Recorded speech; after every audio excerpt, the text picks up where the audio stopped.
The heart of the gospel is that while we were still sinners, while we were still in rebellion, while we were still far from God, Christ died for us. God didn't wait for us to come clean. He didn't require us to be in a probationary period. He didn't withhold himself until we proved we were really serious about our life. God ran toward us while we were still far off. That's the gospel. And then God asks us to do the same.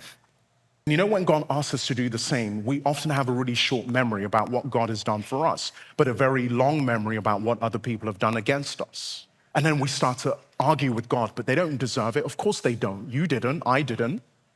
And God, it's not easy. Of course it's not easy. Life is not easy. But it's what it means to live having received grace, because as recipients of grace, we must be rivers and tributaries of God's grace out into the world. If we receive grace and we become a lake, and the grace stops with us, it stagnates. But grace must come through us as a conduit and flow through us to other people who are in need of grace. We belong to each other. We must extend the grace that has been given to us to other people.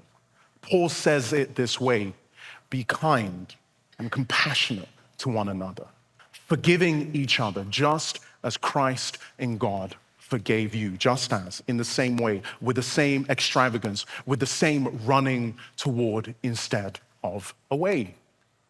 And that's the Father God is. And that's the father or the mother or the friend or the sibling God is asking you to be.